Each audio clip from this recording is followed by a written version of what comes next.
So hello guys, welcome back to the channel quick easy law. आज हम पढ़ रहे हैं रिसर्च एप्टीट्यूड। रिसर्च एप्टीट्यूड में सबसे पहले शुरुआत करते हैं कि रिसर्च एप्टीट्यूड का पहला वर्ड क्या है? रिसर्च। रिसर्च का मतलब क्या होता है? रिसर्च इज डिराइव फ्रॉम री एंड सर्च। जब हम किसी चीज को, री मीन्स टू रिपीट और डू समथिंग अगेन, जब हम सर्च को फिर से करते हैं, जो चीज ऑलरेडी हमने पढ़ रखी है उसके बारे में जब हम वापस पढ़ते हैं तो हम उसको क्या कह सकते हैं? उस टॉपिक के बारे में हम फिर से वो चीज पढ़ते हैं तो हम उसको कह सकते हैं रिसर्च। तो रिसर्च का देखिए क्या मतलब है। Research involve systematically studying a topic to discover new information और वैलिडेट एग्जिस्टिंग नॉलेज। मतलब जब हम किसी टॉपिक को पढ़ रहे हैं और कुछ नया उससे ढूंढने की कोशिश करें, या जो उस टॉपिक में उसको वैलिडेट मतलब उसको सही करार देने की कोशिश करें।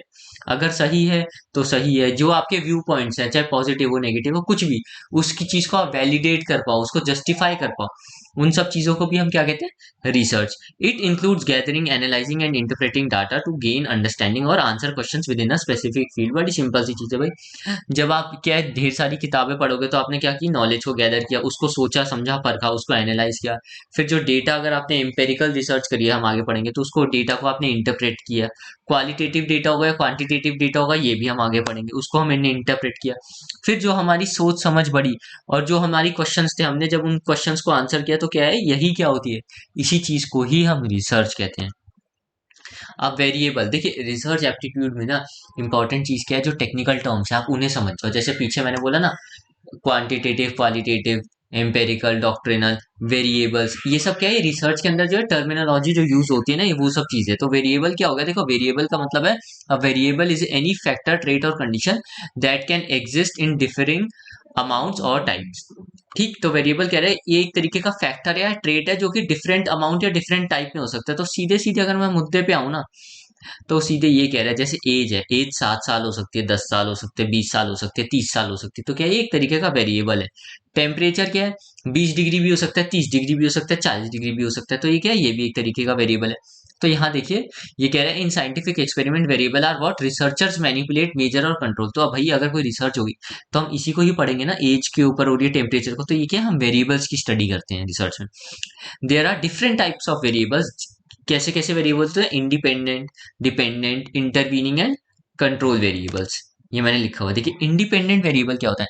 ये वेरिएबल होता है दैट द रिसर्चर जो है डेलिबरेटली चेंज करता है। मतलब जानबूझ के जो इस वेरिएबल को होगा, जो हमने ऊपर वेरिएबल पढ़े, ये और भी तरीके के वेरिएबल हो सकते हैं, उनको जब हम जानबूझ के चेंज करते हैं या उन्हें मैनिपुलेट कर देते हैं एक एक्सपेरिमेंट में, it is the presumed cause of predictor of the outcome. अब डेफिनेटली अगर आप किसी चीज का टेम्परेचर बढ़ाओगे और इम्पैक्ट देखोगे कि उसका गर्मी में कितना इम्पैक्ट हुआ है, तो आपने किस चीज को बढ़ाया? टेम्परेचर को आप मैनिपुलेट कर रहे हो, बढ़ा बढ़ा दिया आपने। तो क्या ये इंडिपेंडेंट वेरिएबल हो गया? Changes in the independent variable are believe to cause changes in the dependent variable. अब भाई आपने टेम्परेचर बढ़ा दिया तो यहाँ गर्मी ज्यादा हो गई या ठंडी ज्यादा हो गई? गर्मी ज्यादा हुई ना, तो टेम्परेचर बढ़ाने से क्या चीज हो गई? आपका जो डिपेंडेंट वेरिएबल है गर्मी, वो बढ़ गई। अब देखिए, मैं आपको एग्जांपल देता हूँ। In an experiment investigating the effect of fertiliser on plant growth, the amount of fertiliser जैसे applied to plants would be the independent variable. भाई अब प्लांट की जो ग्रोथ है, ठीक है, हम प्लांट की ग्रोथ को नहीं बढ़ा सकते, बढ़ाने हैं, हम क्या करें? जितना हम फर्टिलाइजर डाल रहे हैं, अगर हमने बहुत ज्यादा फर्टिलाइजर डालेंगे तो प्लांट जल्दी ग्रो कर जाएगा। ठीक, तो जो फर्टिलाइजर है, हम फर्टिलाइजर को बढ़ा के क्वांटिटी डाल सकते हैं, घटा के डाल सकते हैं। तो उससे क्या है? जो प्लांट की ग्रोथ जो है वो ऑटोमेटिकली जो है इंडिपेंडेंट वेरिएबल के हिसाब से हो जाएगी, उसके हिसाब से चलेगी। तो देखो, changes in the independent variable are believe to cause changes in the dependent variable. तो यहाँ पर इंडिपेंडेंट वेरिएबल क्या है? फर्टिलाइजर। और फर्टिलाइजर पे क्या चीज डिपेंड है? वो है ग्रोथ। तो ग्रोथ क्या हो गई? डिपेंडेंट वेरिएबल, समझने के लिए। अब क्या है dependent variable? This is the variable that is observed and measure to see how it respond to the changes in independent variable. Growth को देख के हम अगर प्लांट ने बहुत ज्यादा ग्रो कर दिया होगा, तो क्या है, हम उससे क्या समझ पाएंगे कि इन्होंने भाई फर्टिलाइजर जो है ज्यादा डाला होगा। इट इज द आउटकम और the variable that is affected by the manipulation of the independent variable, जो हमने लिखा है वही चीज है ऊपर। In the same plant growth, the height of the plant after the certain period of time would be the dependent variable. तो भैया प्लांट कितना बड़ा हुआ, कितनी उसकी ग्रोथ हुई, उससे हाइट से पता लगी। तो ये क्या हो गई? डिपेंडेंट वेरिएबल है। ठीक, इंटरवीनिंग वेरिएबल क्या है? It is also known as mediator variable. They are variable that come between the independent और डिपेंडेंट वेरिएबल के जो बीच की चीज होती है ना, उसको हम कहते हैं intervening variable. They explain why और how changes in the independent variable produce changes in the dependent variable. Intervening variable are often not directly manipulated but are inferred through statistical analysis. तो ये इंग्लिश में भाई साहब यही कहना चाह रहा है कि ये बताता है कि एक्सप्लेन करता है वाई और हाउ, किस तरीके से जो है चेंजेस होते हैं इंडिपेंडेंट वेरिएबल जो वो प्रोड्यूस करता है ना, वो कैसे चेंजेस ले आता है डिपेंडेंट, जो बीच की कड़ी है ना इंडिपेंडेंट और डिपेंडेंट की, वो क्या intervening variable. In a study examining the relationship between stress level and performance on a task, self confidence could be the intervening variable. अब देखो क्या स्ट्रेस लेवल की बात हो रही है, प्लस आप वो टास्क कितनी अच्छी तरीके से परफॉर्म कर पाते हो. अगर आपका स्ट्रेस लेवल हाई होगा तो परफॉर्मेंस की आपकी जो है टास्क की वो गिर जाएगी. ठीक, ज्यादा स्ट्रेस में हम ढंग से काम नहीं कर सकते. तो इसमें जो है सेल्फ कॉन्फिडेंस जो है ना, ये एक इंटरवीनिंग वेरिएबल हो गया. हाई स्ट्रेस लेवल में reduce self confidence which in turn affect task performance. तो देखिए ये चीज क्या हो गई आपकी, stress level independent variable, performance हो गई डिपेंडेंट. तो इसके बीच में जो है ना इन्होंने क्या चीज कही है, जो आपका सेल्फ कॉन्फिडेंस है, ये इनके बीच की आप कड़ी ले लीजिए. तो इस समझने के लिए उन्होंने ये एग्जाम्पल बनाया. तो जो आपका सेल्फ कॉन्फिडेंस है ना, अगर वो अच्छा होगा तो आप हाई स्ट्रेस लेवल को भी झेल लोगे, तो आपकी परफॉर्मेंस खराब नहीं होगी. अगर आपका सेल्फ कॉन्फिडेंस कम होगा और स्ट्रेस आप पे बढ़ा दिया जाएगा, तो क्या आपकी टास्क की परफॉर्मेंस घट जाएगी. ये एक बड़ी छोटी सी चीज है. तो आपको ये मानना है जब डिपेंडेंट और इंडिपेंडेंट के बीच में जो चीज होती है ना, जो उन दोनों को अफेक्ट करती है, ठीक हिडन होगी कभी कभार, जैसे on the face of it हमें अभी नहीं दिख रही है, जब हमने देखा अच्छा सेल्फ कॉन्फिडेंस की बात, तो वो चीज जो है ना उसको हम इंटरवीनिंग वेरिएबल कहते हैं.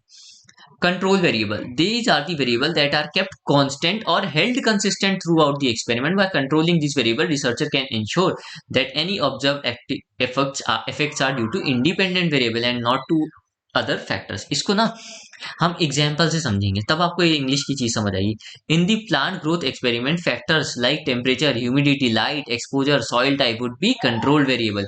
Keeping these factors constant ensure that any difference in plant growth can be attributed to varying the level of fertilizer and not to other environment condition. तो जो एग्जाम्पल हमने पीछे पढ़ा था ना यहाँ, इसके अंदर जो यहाँ हमने इंडिपेंडेंट डिपेंडेंट में, इसके अंदर कंट्रोल वेरिएबल क्या है. देखो अगर हमने फर्टिलाइजर्स और प्लांट की ग्रोथ को समझना था, तो हमने जो है वहाँ की जो कंडीशंस है ना, उस सॉइल की, उस टेम्परेचर की, वहाँ कितनी ह्यूमिडिटी है, उस पौधे को कितनी लाइट आ रही है, उसको हमें बराबर रखना है.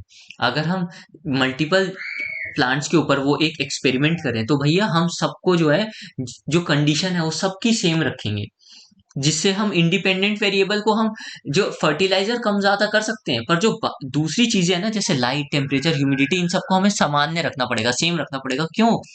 अगर यार यही चीज हम बढ़ाएंगे या घटाएंगे, तो फिर हम जो फर्टिलाइजर और जो प्लांट की ग्रोथ है, इसके बीच की रिलेशन को जो है कंट्रोल वेरिएबल जो है हैम्पर कर सकते हैं, वो बढ़ा भी सकते हैं घटा भी सकते हैं. तो इन सब चीजों को हमें कंट्रोल करके रखना पड़ेगा, जिससे बाहर की चीजों का जो है हमारे इन सब चीजों पे फर्क ना पड़े. तो जब हम इन चीजों को कंट्रोल कर लेते हैं ना, तो हम लोग क्या हो जाते हैं, ये है कंट्रोल वेरिएबल. और सपोज करो ये जो डिपेंडेंट्स हैं जैसे temperature, humidity, light exposure, soil type, अगर ये हमारी जो है रिसर्च को इफेक्ट करने लग जाए, तो क्या है, जो फर्टिलाइजर्स का तो इफेक्ट हम नापेंगे ही नापेंगे, पर हमारी रिसर्च में ना इन लोगों का भी इफेक्ट आएगा, तो हमारी रिसर्च देखो खराब भी हो सकती है.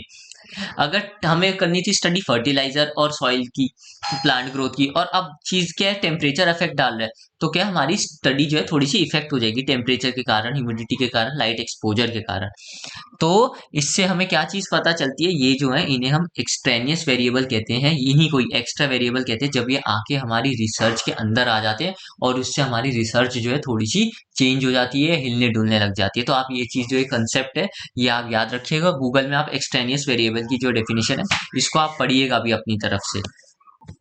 अब देखिए ये जो स्लाइड है, ये कैरेक्टरिस्टिक्स ऑफ रिसर्च के बारे में बात करती है. रिसर्च सैम देखो रिसर्च कैसी होनी चाहिए, जनरलाइज्ड हो, कंट्रोल्ड हो, रिगरस हो, एम्पेरिकल हो, सिस्टमैटिक, रिलायबल, वैलिड, वेरीफाइब जिसको हम कर सकें, हाइपोथेसिस हो जिसके अंदर, एक्यूरेट हो, क्रेडिबल हो, क्रिटिकल हो. ये जो है मेन मेन चीजें हैं किसकी, कैरेक्टरिस्टिक्स ऑफ द रिसर्च की. अब भाई कैरेक्टरिस्टिक्स में क्या चीज है, research sample should represent the entire population. अगर हम 10 लोगों के ऊपर पूरी रिसर्च कर दें इंडिया के और कहा जी पूरी इंडिया में ऐसे होते हैं, तो वो चीज जो हो जाएगी वो चीज गलत हो जाएगी. कंट्रोल्ड होनी चाहिए आपकी रिसर्च, मिनिमाइज करे influence of extraneous factors that establish casual relationship between variable. हमने देखा था ना, जब हमें फर्टिलाइजर और प्लांट ग्रोथ के बारे में बात करनी है तो एक्सट्रेनियस फैक्टर कौन से हो सकते हैं, टेम्परेचर, ह्यूमिडिटी, वो हमारी रिसर्च को क्या है, हिला सकते हैं, मैनिपुलेट कर सकते हैं, एडवर्सली इफेक्ट कर सकते हैं, तो उनको हमें कंट्रोल करना है, उनके इफेक्ट को हमें बिल्कुल मिनिमाइज कर देना है। ठीक। रिगरस क्या हो गया, procedure must be relevant, appropriate and justifiable to ensure accurate result. जो हमारे जो प्रोसीजर है वो बिल्कुल सही होनी चाहिए। ठीक। रिगरस प्रोसीजर हमें फॉलो करनी चाहिए जिससे जो हमारे जो रिजल्ट हैं बिल्कुल एक्यूरेट हैं। एम्पेरिकल रिसर्च का मतलब होता है जब हम रिसर्च अपनी रियल लाइफ एक्सपीरियंसेस के ऊपर करते हैं, अपनी ऑब्जर्वेशन के ऊपर करते हैं। ठीक। आज की डेट में ना हर कोई एम्पेरिकल रिसर्च को ज्यादा प्रेफरेंस देता है। डॉक्ट्रिनल रिसर्च क्या होती है, जब हम किताबें पढ़ गई एज इट इज, जो ऑलरेडी रिसर्च हो चुकी है, हम फील्ड पे नहीं गए, कुछ प्रैक्टिकल एस्पेक्ट स्टडी नहीं किए, तो डॉक्ट्रिनल हो गई। तो इसलिए एम्पेरिकल रिसर्च को अच्छा माना जाता है जब आप रियल लाइफ एक्सपीरियंस, जिनके साथ वो घटना घटी है, उनसे बात करो, या अपने साथ घटी है, उन सब चीजों को आप अपनी रिसर्च के अंदर ले आओ, ना कि किताब पढ़ के कि एक बंदे के बारे में आपने पढ़ा था जिसके साथ ऐसा हुआ है। तो इसलिए एम्पेरिकल रिसर्च ज्यादा अच्छी रिसर्च मानी जाती है। आपकी सिस्टमैटिक और वेल स्ट्रक्चर, आपने रिसर्च में प्रोसेस फॉलो किया, लॉजिकल सीक्वेंसेस हो। रिसर्च के भी ना स्टेप्स होते हैं कि भाई पहले आप ऐसे करेंगे, फिर सेकंड स्टेप, फिर थर्ड स्टेप, तो उन सब चीजों को आप सिस्टमैटिक तरीके से फॉलो करें। रिलायबल हो कि भाई जब हम उस रिसर्च को रिपीटेडली ट्राई करें तो जो हमारे रिजल्ट है वो सेम आने चाहिए। अगर वो रिजल्ट अलग अलग आ रहे हैं, हमने कोई रिसर्च करी है और वो रिजल्ट अलग अलग आ रहे हैं, मतलब कि हमारी रिसर्च जो है वो हमने सही तरीके से नहीं करी है। रिसर्च का मतलब ही क्या होता है, जब आप अपनी, जो आपका जो रिजल्ट आया है, अगर फिर से कोई बंदा उस चीज को अपने आप करना चाहे तो वो जो रिजल्ट है वो सेम रहे हमेशा। रिसर्च आपकी वैलिड हो, आप उसको वेरीफाई कर पाए। हाइपोथेसिस और research begins with the hypothesis guiding the investigation.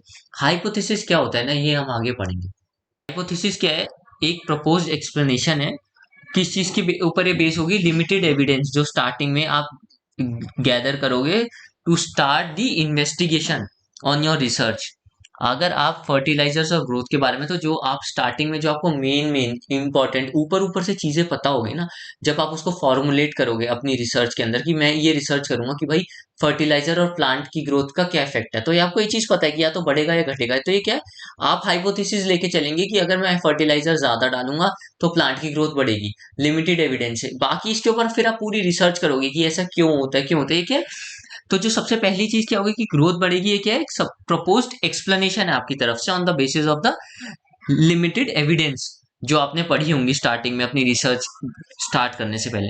तो वो चीज जो होती है हाइपोथेसिस, एक तरीके का आप प्रपोजल दे रहे हो, प्रपोज्ड एक्सप्लेनेशन कि हाँ ऐसा होगा या ऐसा हो सकता है।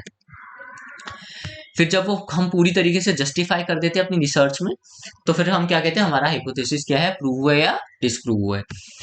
हमारा रिसर्च में क्या है, एनालिटिकल और एक्यूरेसी हो आपकी रिसर्च के अंदर। Data analysis should focus on understanding the underlying causes.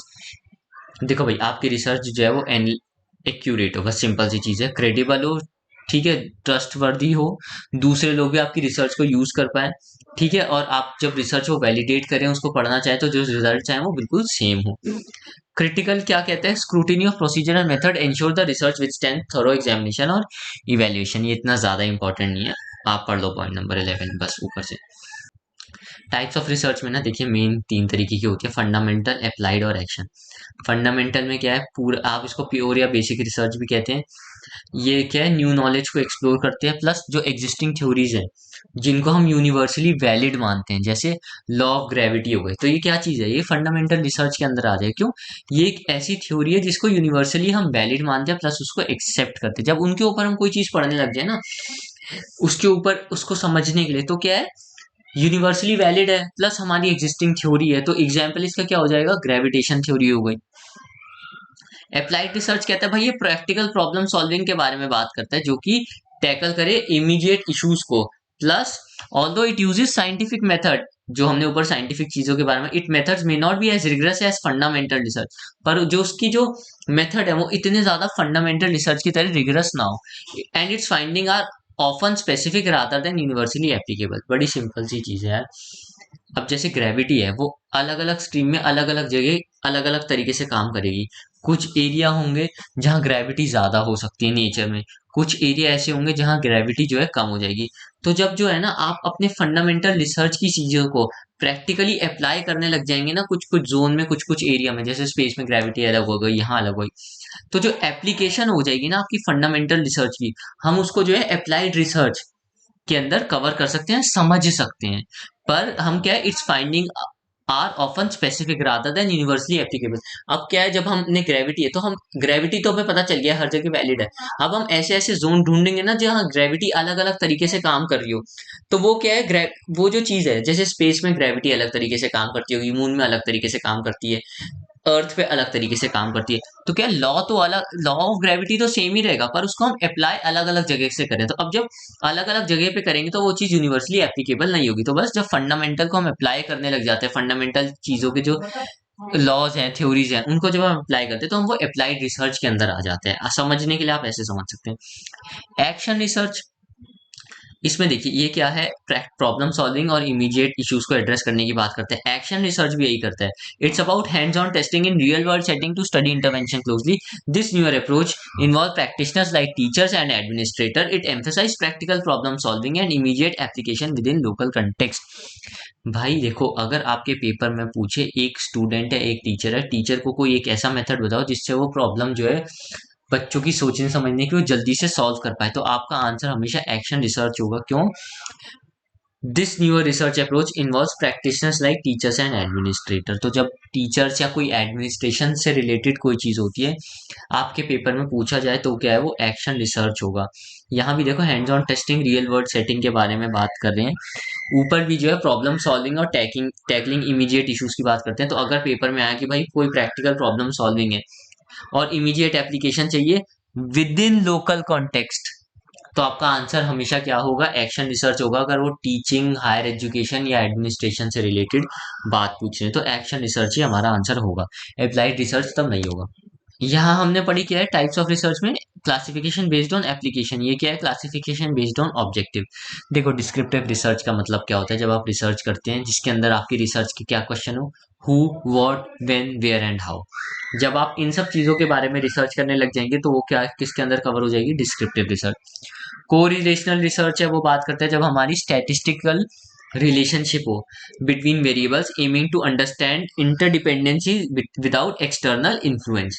जैसे for instance, correlating the sound of train horns with their distance, predicting change in variable based on change in अन। देखो क्या है, जब ट्रेन का हॉर्न होता है, जितनी दूर से वो सुनाई देगा तो ट्रेन उतनी दूर है। जैसे जैसे वो हॉर्न आपके पास आता जाएगा, इससे हमें क्या पता चल जाएगा कि ट्रेन पास आ रही है। तो क्या ये एक तरीके का रिलेशन हो गया ना, ट्रेन की हॉर्न कितनी तेज आपको सुनाई दे रहा है, उतनी पास ट्रेन आ रही है, जितनी दूर होगा उतनी दूर ट्रेन है। तो एक तरीके का क्या को रिलेशन है। एक्सप्लेनेटरी रिसर्च क्या है, seeks to explain why event. अगर भाई, जब एक्सप्लेनेटरी रिसर्च कब होती है, जब हमें ये पढ़ना हो कि ये इवेंट क्यों अकर हुआ, सिंपल सी चीज है, बाकी चीज आप खुद पढ़ेगा, वो चीज होती है एक्सप्लेनेटरी रिसर्च। एक्सप्लोरेटरी रिसर्च, भाई नाम ही इसका बता रहे हैं, it aims to explore new solution for unstudied problem. जब कोई चीज है जिसको अभी हमने ढंग से नहीं पढ़ा है, उसी चीज को ही हम एक्सप्लोर करेंगे, है ना। मेजोरिटी केसेस में यही होता है, जिससे हमें कुछ नया जानने को मिले। तो किसके अंदर कवर होगी, एक्सप्लोरेटरी रिसर्च के अंदर कवर होगी। ये जो है अंदर से आप पूरा पढ़ेगा। Classification based on inquiry mode, किस चीज की, टाइप्स ऑफ रिसर्च में क्या क्या, एक तो स्ट्रक्चर्ड और एक हुई अनस्ट्रक्चर्ड। स्ट्रक्चर्ड रिसर्च जो होती है ना, जब आप क्या करते हैं, it is suited for quantifying variations in problem और phenomena such as determining number of people. देखिए, स्ट्रक्चर्ड में क्या है ना, ज्यादातर जो है ना, जब हम क्वांटिटी की बात करते हैं ना, 1 2 3 डिग्री सेल्सियस, जिस चीज को हम मेजर कर सकें क्वांटिटी को, तब हमारा क्या है, हमेशा स्ट्रक्चर्ड अप्रोच फॉलो होगी। क्यों? क्योंकि जिस चीज को हम मेजर कर सकते हैं, जिस चीज को हम क्वांटिफाई कर सकते हैं, उसको हम क्या एक स्ट्रक्चर में रख सकते हैं प्रॉपर। अनस्ट्रक्चर्ड में क्या होगा, बिल्कुल बिल्कुल इसका उल्टा हो जाएगा। क्या आप किसी का एटीट्यूड मेजर कर सकते हो कोई मशीन से? नहीं। किसी की सिंपैथी, ये सब चीजें, तो वो सब क्या चीज हो गई, उसको हम प्रॉपर तरीके से स्ट्रक्चर नहीं कर सकते हैं। वो क्या है, बहुत ज्यादा ह्यूमन इमोशंस के ऊपर वो रिसर्चर डिपेंड रहेगी, तो वो क्या होगी, वो अनस्ट्रक्चर्ड अप्रोच के अंदर कवर होगी। यहाँ क्या है, क्वालिटेटिव रिसर्च को हम पढ़ते हैं, allowing flexibility through out the research process. It is app for exploring the nature of the problems और फिनोमेना विदाउट क्वांटिफाइंग देम। भाई साहब जब इंसान के इमोशंस की बात होती है ना, तब आप स्ट्रक्चर्ड अप्रोच नहीं अनस्ट्रक्चर्ड अप्रोच के बारे में फॉलो करेंगे। जब आपको डिग्री सेल्सियस 1 2 3 4 के बारे में पढ़ना हो तब स्ट्रक्चर्ड अप्रोच होगी, क्योंकि मैथ्स को जिस चीज को क्वांटिफाई कर पाओगे उस चीज को आप एक प्रॉपर स्ट्रक्चर में फॉलो कर पाओगे, प्रॉपर रूल से बना पाओगे। पर जहां जो है आप जो है डायरेक्ट ऑब्जर्व सिचुएशन में होगे, किसी का ओपिनियन लोगे या किसी का कुछ आप रिड्रेसल करे, तो वहां क्या अनस्ट्रक्चर्ड अप्रोच फॉलो करते हो। ज्यादातर स्टडीज में क्या होता है, हम क्या करते हैं, क्वालिटेटिव स्टडी भी करते हैं, क्वांटिटेटिव स्टडी भी करते हैं। तो क्वालिटेटिव में कौन सी होगी, अनस्ट्रक्चर्ड अप्रोच। क्वांटिटेटिव में क्या होगी, स्ट्रक्चर्ड अप्रोच भी होगी। अब दूसरी तरीके से क्या होती है, डिस्क्रिप्टिव वर्सेस एनालिटिकल। डिस्क्रिप्टिव में क्या है, हमने देखा है कि it aims to provide a comprehensive understanding of a phenomena, कि भाई ये by describing its current state without, कि ये चीज ऐसे क्यों है, ये क्या डिस्क्राइब कर लिया, किसी चीज को डिस्क्राइब कर लिया तो डिस्क्रिप्टिव रिसर्च हो गई। इट ऑफन इन्वॉल्व सर्वे और fact finding inquiry to collect data scientific systematically. Plus analytical research में क्या होता है, delves deeper into existing information, और वो क्या करते हैं, क्रिटिकल इवेल्युएशन। देखो भाई डिस्क्रिप्टिव से गहरा जो होता है ना वो एनालिटिकल होता है, क्योंकि वो एक स्टेप और अंदर चले जाता है, वो प्रॉपर जो है क्रिटिकल इवेल्युएशन करने लग जाते हैं चीजों को, आइडेंटिफाई करता है पैटर्न्स को। एक्सपोज फैक्टर रिसर्च जो होती है ना, जिसको commonly use in social science and business, fall under this category. ठीक, एक्सपोज फैक्टर को क्या है, वो कह रहा है वो इसी कैटेगरी के अंदर फॉल्स करती है। Focused on reporting identified factors, इसको रेट्रोस्पेक्टिव इफेक्ट जिसको हम कहते हैं ना, पूर्वव्यापी, वो इस एक्सपोज फैक्टर रिसर्च के अंदर ही आता है। तो ये चीज आप याद रखना, एक्सपोज फैक्टर मतलब जब हम रेट्रोस्पेक्टिव पहले से ही वो चीज पढ़ना स्टार्ट कर दे। मुझे पता है अगर आप फर्स्ट टाइम पढ़ रहे होगे तो कॉम्प्लेक्स लग रही होंगी, टफ लग रही होंगी, क्या है, तो बस आप मेन मेन चीज याद रखो जो मैं आपको बता रहा हूँ। इसके अंदर जो है ना, आप ये एक्सपोज फैक्टर वाली चीज याद रखना। क्वांटिटेटिव वर्सेस क्वालिटेटिव, देखो क्वांटिटेटिव रिसर्च में क्या है, जब हम मेजरमेंट करते हैं, एनालिसिस ऑफ न्यूमेरिकल डेटा, जिससे हम क्या है रिलेशनशिप को क्वांटिफाई तरीके से पढ़ पाए, तो क्या होगा क्वांटिटेटिव। क्वालिटेटिव में क्या होगा, जब हम किसी चीज की क्वालिटी पढ़े, नेचर ऑफ फिनोमिना पढ़े, interpretation of non numeric data, ये सब चीजें पढ़े, जैसे कोई कितना प्यार करता है, इसके ऊपर आप रिसर्च करें। लोगों की एटीट्यूड के ऊपर, सिंपैथी के ऊपर रिसर्च करें, तो क्या है वो किस में चलेगी, क्वालिटेटिव में। अच्छा, इसके अंदर कौन सी टेक्निक्स होगी, इंटरव्यू, ऑब्जर्वेशन होगा, फोकस ग्रुप होगा। ठीक, और अगर हम जाए क्वांटिटेटिव में तो क्या है, स्टैटिस्टिकल एनालिसिस हो जाएगा। देखिए अब यहाँ क्या लिखा है, conceptual versus empirical. Conceptual research is rooted in the theoretical ideas or presuppositions aiming to develop new concept or deepen understanding of existing theory. It often involves philosophical inquiry or theoretical analysis to explore abstract concept or philosophical framework. बड़ी simple से बताता हूँ यार, इतना English जानने की जरूरत नहीं है। कंसेप्चुअल और एम्पेरिकल में क्या होता है, कंसेप्चुअल में क्या है, ऑलरेडी चीज हो चुकी है, आप एग्जिस्टिंग थ्योरीज को पढ़ो, उनको एनालाइज करो, उनके ऊपर किताबें पढ़ो, उनके ऊपर जो जो फिलोसॉफिकल फ्रेमवर्क, जो जो चीजें लिखी गई हैं, जब आप उनको पढ़ते हो तो उनको कंसेप्चुअल फ्रेमवर्क कहते हैं।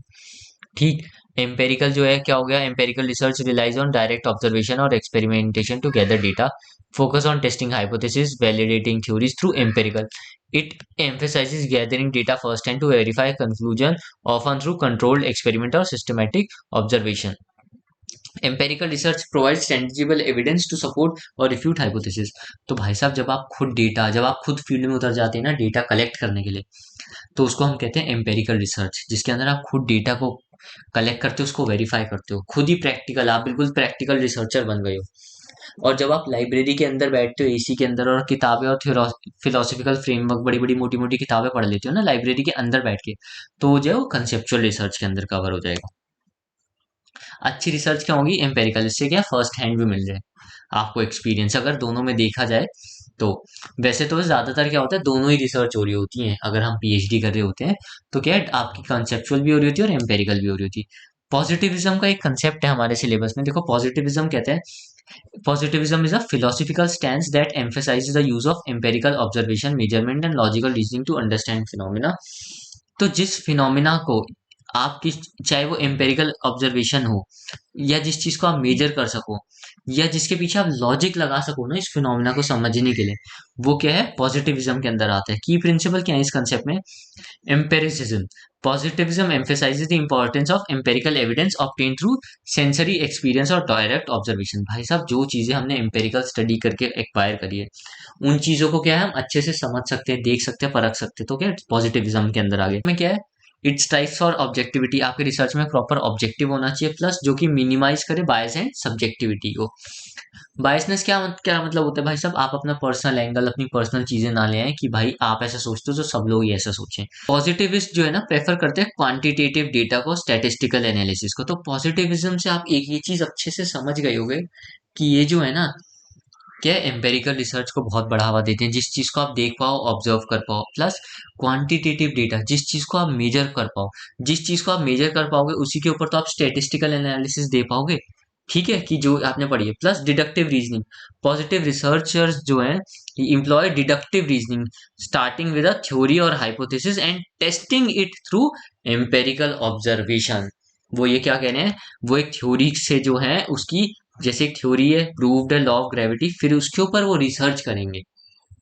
एक थ्योरी ऑलरेडी है, उसकी एम्पेरिकल ऑब्जर्वेशन करेंगे। तो क्या है, पॉजिटिविज्म जो है वो क्या कहते हैं, डिडक्टिव रीजनिंग को फॉलो करता है। एग्जाम्पल है, जब आप सर्वे करो कस्टमर की सेटिस्फेक्शन को, प्लस उसकी सेटिस्फेक्शन को ना क्वांटिटेटिव मैनर में आप उसको मेजर करवा पाओ। आप ऐसे टूल्स यूज करो कि आप उसको मेजर कर पा रहे हैं, जैसे 1 से लेके 10 पे आपने नंबर मांग लिए, ठीक, तो ये क्या है, और प्लस जब आप उस चीज को मेजर कर पाओगे तो using statistical analysis to identify correlation और क्या क्या उनके बीच में ट्रेंड है। पोस्ट पॉजिटिविज्म क्या हो गया, it acknowledges the limitation of strict empiricism and objectivity and recognising that all knowledge is contingent और इंटरप्रिटेशन एंड पर्सपेक्टिव। देखिए, पोस्ट पॉजिटिविज्म जो है ना, पॉजिटिविज्म से एक स्टेप आगे जाते, कहते हैं यार हर चीज को ना हम स्ट्रिक्ट एम्पेरिसिज्म, मतलब हम हर चीज को ऑब्जर्व नहीं कर सकते, देख नहीं सकते, समझ नहीं सकते, प्लस हर चीज को जो है हम क्वांटिटी के अंदर भी नहीं ला सकते हैं कि 2 3 4 5 के अंदर।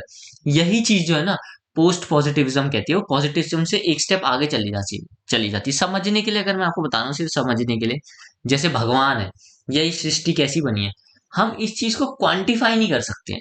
तो ये जो कंसेप्ट है ना, पोस्ट पॉजिटिविज्म के अंदर आएगा, अगर आप इस को समझने के एंगल से देखें तो। की प्रिंसिपल क्या है पोस्ट पॉजिटिविज्म की, critical realism. Post positivists acknowledge the existence of an objective reality but recognize that our understanding of reality is mediated through subjective interpretation. तो कहते हैं कि भाई साहब एक ऑब्जेक्टिव रियलिटी है जिसको मानते हैं, पर वो कहते हैं यार जो हमारी अंडरस्टैंडिंग है या जो हमारी सोचने समझने की है ना, वो बड़ी सब्जेक्टिव इंटरप्रिटेशन है, वो हर किसी के हिसाब से अलग अलग अलग अलग अलग। तो वो ये बेसिकली अगर आपको कहा जाएगा तो ये कहते हैं कि यार एक ऐसी चीज है, समझने के लिए मैं आपको बता रहा हूँ, जो हम पॉजिटिविज्म के अंदर अकाउंट नहीं कर सकते, हर चीज को हम क्वांटिफाई नहीं कर सकते, हर चीज का हम क्या है, एम्पेरिकल स्टडी नहीं कर सकते उसके ऊपर। तो जो चीज हम उसके अंदर कवर नहीं कर सकते, वो क्या है, पोस्ट पॉजिटिविज्म के कंसेप्ट के अंदर आ जाते हैं। वो ये कहते हैं post positivist accept that the scientific theories जो है provisional and subject to revision based on new evidence और इंटरप्रिटेशंस के ऊपर। Mixed method, post positive research often combines qualitative and qualitative approach. देखा, वो क्या करते हैं, वो क्वांटिटेटिव को तो करते ही हैं जो हम पॉजिटिविस्ट वाले करे थे, प्लस क्वालिटेटिव अप्रोच को भी ले आते हैं। एग्जाम्पल क्या, conducting a qualitative study to explore lived experience of individual affected by particular social issue while also supplementing the finding with quantitative data. देखो, अगर हमें किसी के एक्सपीरियंस जानना हो, सिर्फ एक्सपीरियंस, और उसको हम जो 1 2 3 के बेसिस पे रैंक नहीं करवा रहे हैं, हम उसको क्वांटिफाई नहीं कर पा रहे हैं, प्लस उस कोई ऐसा सोशल इविल है, सोशल टैबू, प्लस वो उसका क्या फैक्टर्स उन सोशल टैबू को अफेक्ट करें, हमें इन सब चीजों के बारे में जब पढ़ना हो, यानी कि देखो एक जैसे पहले सती प्रथा होती, तो जिस औरत के साथ होती है, हम उससे ये थोड़ी ना कह सकते हैं आप ये बताओ एक्सपीरियंस बताओ 1 से लेके 100 तक, नहीं, ये चीज गलत है।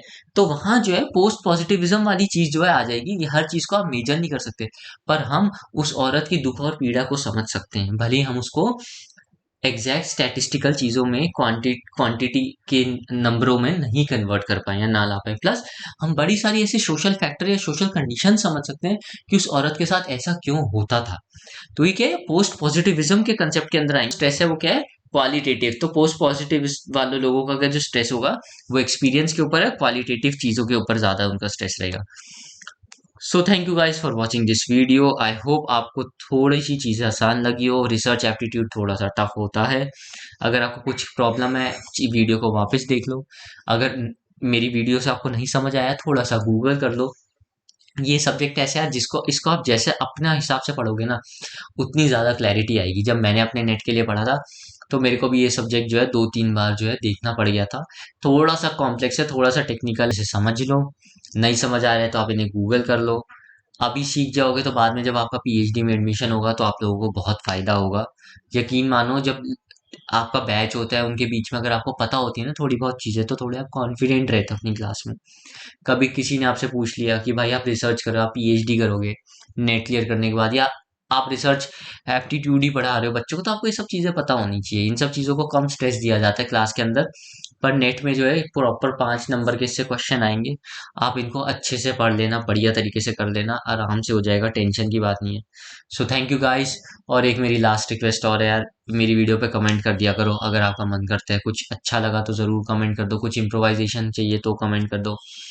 कुछ चीज़ों में दिक्कत हो रही है, टेलीग्राम कर सकते हो, ईमेल भी मैंने यहाँ दे रखी है आपको। So thank you guys, have a great day, goodbye, see you again soon, and happy Holi as well.